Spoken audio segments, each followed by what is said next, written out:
Evening all. Today we are looking at the Madruga. I've been asked for this fit quite a lot now, and I'm going to share it. This is a pretty good fit for the Madruga, and I would say you would probably wrestle something similar into the Soma as well, but I think really this is just the Madruga today. Before we start, let's look at the skills needed. Now, pretty obviously the vehicle command one is pretty important. Now, just a word on this, you don't necessarily need to kind of supercharge skills to begin with.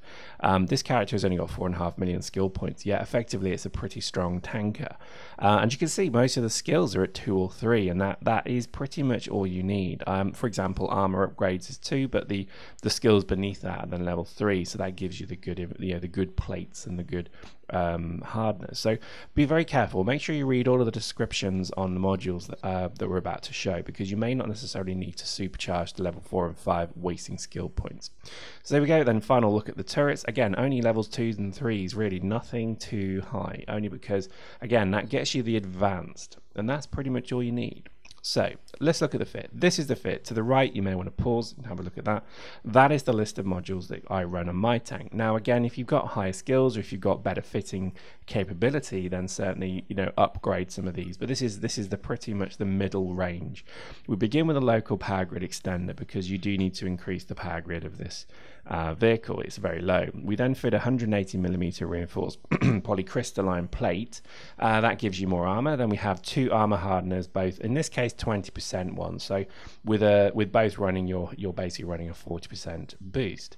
With the heavy repper, then make sure you've got a good repper, because that's pretty important. And in this case I've used the middle of the range one.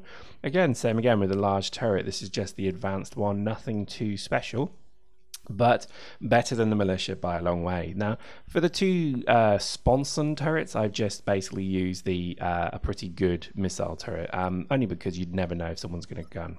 Now, here's where I think my fit differs from others. I run 2 scanners, only because I think I don't actually have the capability to fit the active heatsink 2 yet. I would recommend, if you can, running a heatsink with this, because that means your blaster can fire twice as long. So when you come up against really good tanks, it's absolutely vital for that. But if you're coming up against general tanks and infantry, then 2 scanners is also quite useful. So let's look at the rail version of this. It's no different. Again, it's very similar. The lows are pretty much the same. The guns as well. In this case, I've just had to take a scanner off to make it work. But again, I would recommend playing around with that, and you'll probably do not too bad. These 2 things, these tanks, blasters and railguns, I think you need to find which you're most comfortable with. I would say the blaster tank is ultimately going to get you more kills, so I would pretty much stick with that one. The railgun tank is there pretty much for when you want to do long range stuff, but rarely will you get high kills with a railgun. Usually you're just redline sniping, and you literally should just kill yourself, because that's terrible. But I think if you're going to run blaster tanks, then you're my bro, you're my homie, and I love you.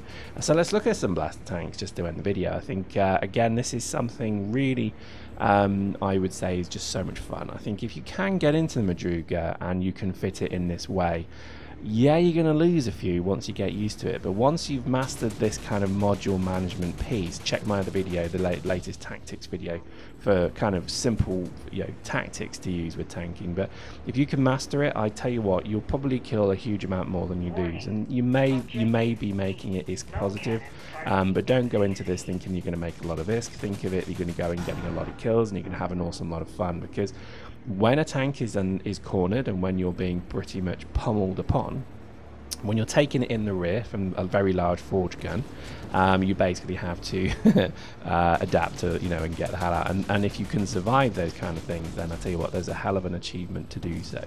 So tanking to me is kind of something that is, if you've never done it, it's a bit of the game that I think you're missing.